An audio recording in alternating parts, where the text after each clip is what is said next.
പക്ഷേ അനിൽ അക്കര, ഞാൻ നേരത്തെ മല്ലികാർജുൻ ഖാർഗെയുടെ പരാമർശങ്ങളെ കുറിച്ച് ചോദിച്ചു. മല്ലികാർജുൻ ഖാർഗെ ഇതുവരെ തെരഞ്ഞെടുപ്പ് കമ്മീഷന് മറുപടി കൊടുത്തിട്ടില്ല. മറുപടി കൊടുക്കേണ്ടാത്ത ഒരു കാര്യമാണ് ഒരു തെരഞ്ഞെടുപ്പ് കമ്മീഷന് ഷോക്കോസ് എന്ന് കോൺഗ്രസ് കാണുന്നുണ്ടോ? അതോ പ്രധാനമന്ത്രിയെ കുറിച്ച് നടത്തിയ പരാമർശം ഉചിതമാണ് എന്ന നിലപാട് കോൺഗ്രസ് പാർട്ടിക്കുണ്ടോ? അല്ല, ഞാൻ വളരെ കൃത്യമായി നേരത്തെ പറഞ്ഞതാണ്. ഇതിനകത്ത് മല്ലികാർജുന ഖാർഗെ ബഹുമാനായ കോൺഗ്രസ് പ്രസിഡന്റ്, ഇന്ത്യൻ ഭരണഘടനയെ അംഗീകരിക്കുന്ന ഒരു രാഷ്ട്രീയ പാർട്ടിയുടെ പ്രസിഡന്റാണ്. അദ്ദേഹം രാജ്യസഭയുടെ പ്രതിപക്ഷ നേതാവും നിരവധി തവണ ഇന്ത്യയുടെ വിവിധ മന്ത്രാലയങ്ങളുടെ തലവനായ മന്ത്രിയായിരുന്ന ഒരാളാണ്. സ്വാഭാവികമായും ഞങ്ങൾ ഇലക്ഷൻ കമ്മീഷനെ ബഹുമാനിക്കും.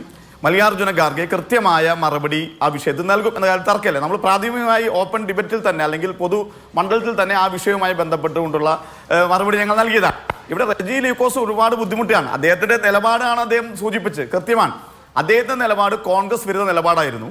ഇപ്പോൾ ആ നിലപാട് തുടരുക, അതിനകത്ത് യാതൊരു മാറ്റവുമില്ല. CPM ന്യായീകരിക്കുന്നത് മാറ്റി കോൺഗ്രസിനെ വിരുദ്ധമായ നിലപാട് തുടരുകയാണ്. എന്നുവെച്ചാൽ ചളിക്കുണ്ടിലുണ്ടായിരുന്ന റജി ലൂക്കോസ് ഇപ്പോൾ ചാണകക്കുഴിയിലാണ് എന്ന് മാത്രമേ അതിന് വ്യത്യാസമുള്ളൂ. ഞാൻ അത് പറയാൻ കാരണം, ഞങ്ങളിതിനകത്ത് റജി ലൂക്കോസിൻ്റെ ചർച്ചകളിൽ കോൺഗ്രസ് പ്രതിനിധികൾ ആരും വരാറില്ല. ആ വരാറില്ലാതിൻ്റെ കാരണം എന്താണെന്ന് വെച്ചാൽ അദ്ദേഹം വളരെ രൂക്ഷമായ രീതിയിൽ രാഹുൽ ഗാന്ധിയെയും കോൺഗ്രസ് നേതാക്കന്മാരെയും ഒക്കെ വ്യക്തിപരമായി വിമർശിക്കുകയല്ല, അവഹേളിക്കുന്ന ഒരാളാണ്. അതുകൊണ്ട് ഞങ്ങൾ ആരും റജി ലൂക്കോസിന്റെ ചർച്ചയിൽ പങ്കെടുക്കാറില്ല. അഭിലാഷ് വിളിച്ചപ്പോൾ ഇതിനപ്പുറത്ത് റജി ലൂക്കോസ് ആണ് എന്നുള്ളത് എനിക്ക് അറിയണ്ടായിരുന്നില്ല. KPCCയുടെ അനുമതി ഞങ്ങൾക്ക് ഇദ്ദേഹവുമായി ബന്ധപ്പെട്ട കാര്യം അദ്ദേഹം CPM-ന്റെ സഹയാത്രികരായിരിക്കുന്ന സമയത്താണ്. ഇപ്പൊ അദ്ദേഹം BJP-യുടെ ഒഫീഷ്യൽ റെപ്രസെന്റേറ്റീവ് ആണ്. ഒരു പാർട്ടിയെ റെപ്രസെന്റ് ചെയ്യാൻ അദ്ദേഹത്തെ അയച്ചാൽ സ്വാഭാവികമായിട്ടും അദ്ദേഹം ആ പാർട്ടിയുടെ റെപ്രസെന്റേറ്റീവ് ആണല്ലോ. അതുകൊണ്ടാണ് അതുകൊണ്ടാണ് ഞങ്ങൾ ഈ ചർച്ചയിൽ പങ്കെടുത്തത്. ഞാൻ പറയാനുള്ള കാരണം അതിന്റെ നിലപാട് ഇതായതുകൊണ്ടാണ്. അദ്ദേഹത്തിന്റെ നിലപാടിലും മാറ്റമില്ല, കോൺഗ്രസ് വിരുദ്ധ പറയാമെന്നാണ്. മല്ലികാർജുന ഖാർഗെയുടെ വിഷയത്തിൽ ഞങ്ങൾ കൃത്യമായും അതിനകത്ത് ഞങ്ങൾ മറുപടി പറയും. ഒരു തർക്കവും കാര്യത്തിൽ ഞാനൊരു കാര്യം ചോദിക്കട്ടെ. റജി ലൂക്കോസ് ഇവിടെ ഇരുന്ന് വലിയ രീതിയിൽ ഇന്ത്യയുടെ ദേശീയതയും ഭരണഘടനാ തത്വങ്ങളെ കുറിച്ച് പറയാണല്ലോ. ഇവിടെ ഇന്ത്യയുടെ പാർലമെന്റിലാണല്ലോ ഒരു ഭരണഘടനാ ഭേദഗതി ഈ സർക്കാർ കൊണ്ടുവന്നത്. ഈ സർക്കാർ കൊണ്ടുവന്ന് ഭരണഘടനാ ഭേദഗതിക്ക് വേണ്ടിയുള്ള ബില്ല് അവതരിപ്പിച്ചു. ആ ബില്ലിൽ അനുമതി തേടി വോട്ടിനിട്ടു. അതിനുശേഷം ബില്ലിൽ ചർച്ച നടത്തു. അഭിലാഷ് ഒരു കാര്യം മനസ്സിലാക്കണം. ഇപ്പോൾ സന്തോഷ് രാജ്യസഭയിൽ ഇരിക്കുന്ന ആളാണ്, ഞാൻ നിയമസഭയിൽ ഇരുന്ന ആളാണ്. റജി ലൂക്കോസിന് ആ പരിചയം ഉണ്ടാവണമെന്നില്ല.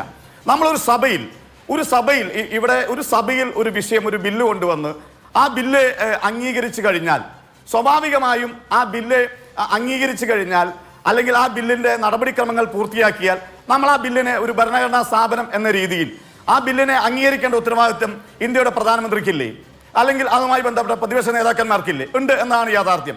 അങ്ങനെയാണെങ്കിൽ ഞാൻ ഒറ്റ ചോദ്യമാണ് ചോദിക്കുന്നത്. ഇന്ത്യയുടെ ഭരണഘടനാ ഭേദഗതി ഈ വിഷയത്തിൽ വനിതാ സംവരണ ഭേദഗതി ബില്ല് ഇന്ത്യയുടെ ലോകസഭയിൽ കൊണ്ടുവന്ന് ആ ബില്ല് നിയമാനുസൃതം പാസ്സാകാതെ വന്നപ്പോൾ ആ പാസ്സാകാതെ വന്ന അതിന്റെ റിസൾട്ടിന്റെയും ഉത്തരവാദിത്വം ഏറ്റെടുക്കേണ്ട ആൾ നരേന്ദ്രമോദിയാണ്. ആ നരേന്ദ്രമോദി ആ ബില്ല് വോട്ടിനിട്ട് തള്ളി എന്ന് സ്പീക്കർ പ്രഖ്യാപിക്കുമ്പോൾ സ്വാഭാവികമായും ഇന്ത്യയുടെ ലോകസഭയിലുള്ള മുഴുവൻ ആളുകളും അതിന് അംഗീകരിക്കേണ്ട ഉത്തരവാദിത്വം അതുമായി ബന്ധപ്പെട്ടുകൊണ്ടുണ്ട്. ആ പരാജയപ്പെട്ട ബില്ലിനെ ഔദ്യോഗിക സംവിധാനങ്ങൾ ഉപയോഗിച്ചുകൊണ്ട് ദൂരദർശനിൽ വന്നിരുന്ന് പെരുമാറ്റച്ചട്ടം നിലനിൽക്കുന്ന സമയത്ത് രാഷ്ട്രീയമായി അതിനെ വിനിയോഗിക്കുന്നത് തീർച്ചയായും അത് പദവി ദുരുപയോഗം ചെയ്യൽ എന്ന് മാത്രമല്ല, ലോകസഭയെ അവഹേളിച്ചതിന് തുല്യമാണ്. ഇന്ത്യയുടെ സ്പീക്കറെ അവഹേളിച്ചതിന് തുല്യമാണ്. ഇന്ത്യയുടെ ഭരണഘടനയെ അവഹേളിച്ചതിന് തുല്യമാണ്. ഒരു പക്ഷേ യഥാർത്ഥത്തിൽ നരേന്ദ്രമോദി അല്ല, മറ്റാരെങ്കിലും ആയിരുന്നു ഇന്ത്യയുടെ പ്രധാനമന്ത്രിയെങ്കിൽ അന്ന് രാജിവെച്ച് പോകേണ്ടതാണ്. സമാനമായ ബില്ലുകൾ ഉണ്ടായിട്ടുണ്ട്. പഞ്ചായത്ത് രാജ് ബില്ലിന്റെ ഭരണഘടനാ ഭേദഗതി ലോകസഭയിൽ വിജയിച്ചു, പക്ഷേ രാജ്യസഭയിലാണ് പരാജയപ്പെട്ടു പോയത്. പക്ഷെ ഇതല്ല, ഇതൊരു ബില്ല് കൊണ്ടുവന്ന് ആ ബില്ല് പരാജയപ്പെട്ടപ്പോൾ ആ പരാജയപ്പെട്ട ഉത്തരവാദിത്തം ഏറ്റെടുക്കേണ്ട നരേന്ദ്രമോദി ഇന്ത്യയിലെ ജനങ്ങളിൽ നിന്ന് ഒളിച്ചോടി അതൊരു തിരഞ്ഞെടുപ്പ് സ്റ്റണ്ടാക്കി മാറ്റാനാണ് ശ്രമിച്ചത്. അതിനെപ്പറ്റിയുള്ള അഭിപ്രായമാണ് ഇവർ പറയേണ്ടത്.